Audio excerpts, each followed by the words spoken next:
Welcome to Democracy Now!, democracynow.org, The War and Peace Report. I'm Amy Goodman. Albert Woodfox, who spent more than 43 years in solitary confinement, more than anyone else in the United States, has been released from the Angola prison in Louisiana.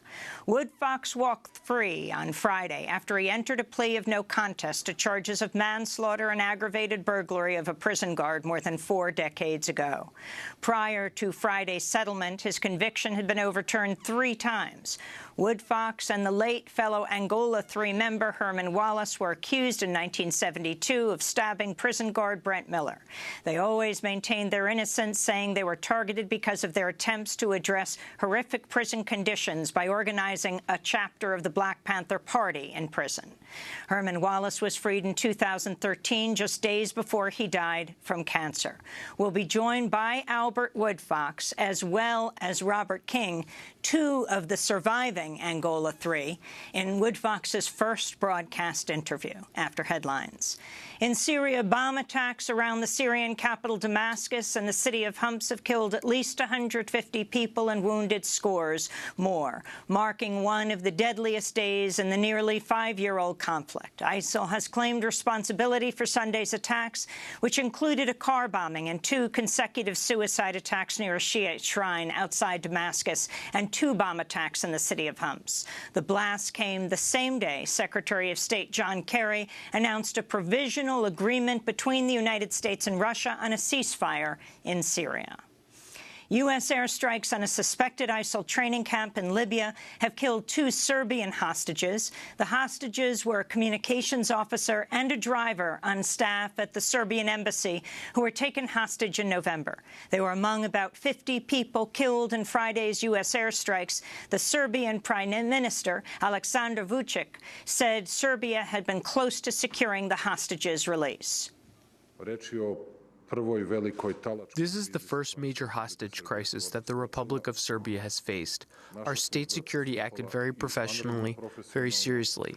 If they had not been killed and allied, meaning U.S. bombing, our people would have been freed, as we have said so many times before. The Pacific island of Fiji has been hit by the most powerful storm ever recorded in the southern hemisphere. Cyclone Winston killed at least 17 people and flattened entire villages. Thousands were forced to evacuate. Aid groups have warned of a looming health crisis after supplies of fresh water were blocked in some areas. Former Secretary of State Hillary Clinton has beat Vermont Senator Bernie Sanders in the Nevada caucuses, winning 53% versus Sanders' 47%. Clinton celebrated her victory Saturday night. We need more than a plan for the big banks. The middle class needs a raise, and we need more jobs. We need jobs that pay well and can't be outsourced, jobs that provide dignity and a future. Exit polls show Sanders again dominated among young people with 82% of under 30 voters. Clinton won strong support among African-American voters, a bad sign for Sanders heading into this week's Democratic primary in South Carolina. Despite beating Hillary Clinton in the earlier New Hampshire primary, a tally of delegates so far shows Sanders has just 70 delegates, while Clinton has 502. That's in part due to unelected superdelegates, often lobbyists or elected officials who represent the party elite and are not beholden to what voters want. Sanders vowed to continue his campaign for the nomination. We have come a very long way in 9 months. It is clear to me, and I think most observers, that the wind is at our backs. We have the momentum. And I believe that when Democrats assemble in Philadelphia in July at that convention, we are going to see the results of one of the great political upsets in the history of the United States. In South Carolina, Republican candidate Donald Trump sealed his place as front-runner, winning the primary with 32.5% of the vote. Florida Senator Marco Rubio closely beat Texas Senator Ted Cruz for second place. Trump's victory came a day after he cited a story about a U.S. general who supposedly executed Muslim prisoners a century ago using bullets dipped in pig's blood. There's no evidence the story Trump told about General John Pershing's action in the Philippines is actually true. And he took the 50 terrorists, and he took 50 men, and he dipped 50 bullets in pig's blood. You heard that, right? He took 50 bullets, and he dipped them in pig's blood. And he had his men load his rifles, and he lined up the 50 people, and they shot 49 of those people. And the 50th person, he said, you go back to your people and you tell them what happened. Following a decisive loss in the South Carolina primary, former Florida Republican Governor Jeb Bush ended his bid for the 2016 Republican presidential nomination. I'm proud of the campaign that we've run to unify our country and to advocate conservative solutions that would give more Americans the opportunity to rise up and reach their God-given potential. But the people of Iowa and New Hampshire and South Carolina have spoken, and I really respect their decision. So tonight, I am suspending my campaign. Yeah. In Kalamazoo, Michigan, officials say 6 people were killed and 2 injured when an Uber driver went on a 4-hour-long shooting rampage, opening fire on people seemingly at random. Jason Brian Dalton allegedly shot people at 3 different locations: a woman outside an apartment complex, a father and a son looking at cars at an auto dealership, and a group of women parked at a Cracker Barrel restaurant. In Bolivia, President Evo Morales appears to have narrowly lost a referendum allowing him a 4th term in office. Morales' current term ends in 2020. The referendum would have amended the Constitution to allow him to remain until 2025. In 2006, Evo Morales took office as Bolivia's first indigenous president. In Brussels, Greenpeace activists have blocked the entrance of a building to stop negotiators from the United States and European Union from meeting behind closed doors to negotiate a massive trade deal.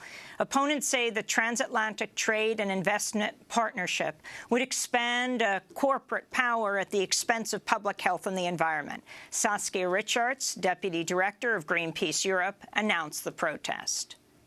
Greenpeace has blocked US and EU negotiators from discussing a trade deal that threatens democracy, our environment, social standards and working conditions. In fact, this trade deal is not at all about trade.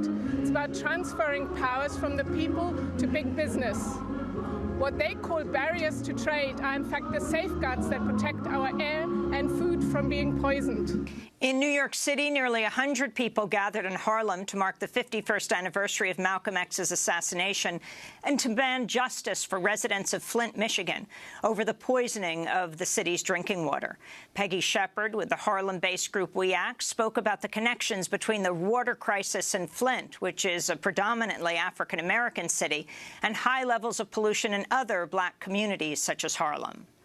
We're here to stand in solidarity with Flint because this is a gross example of environmental racism. We started here in Harlem because of the inordinate amount of pollution in this community that has been making people sick, and we work within the national environmental justice movement to right these wrongs, because millions of people in this country, predominantly people of color, do not have clean water, clean air, and safe schools.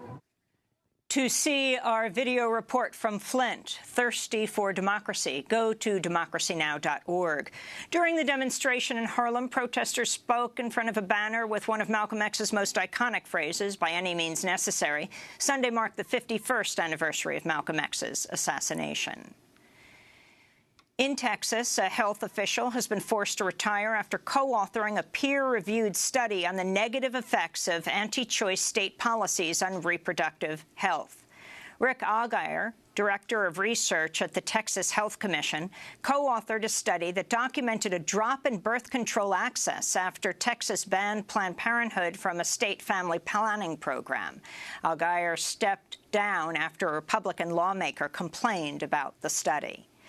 A judge has ordered pop star Kesha to remain in a contract that forces Kesha to work with the producer she says drugged and raped her when she was 18.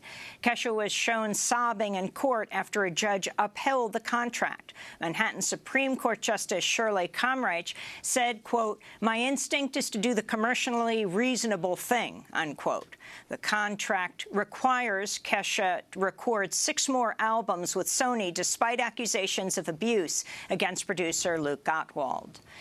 Harper Lee, the Pulitzer Prize-winning author of the novel To Kill a Mockingbird about racial injustice in the South, has died at the age of 89. Lee, who avoided the public spotlight, was the center of media attention last year when her publisher announced the release of Go Set a Watchman, an early version of To Kill a Mockingbird, which Lee's attorney said she stumbled upon decades after it was written. Harper Lee died in her sleep in her hometown of Monroeville, Alabama, which the town of Macomb in To Kill a Mockingbird was modeled after. She was buried in a private ceremony. And the Italian scholar and author Umberto Eco, best known for his best-selling 1980 novel The Name of the Rose, has died at his home in Milan, Italy. He was 84 years old. And those are some of the headlines. This is Democracy Now!, democracynow.org, The War and Peace Report. I'm Amy Goodman.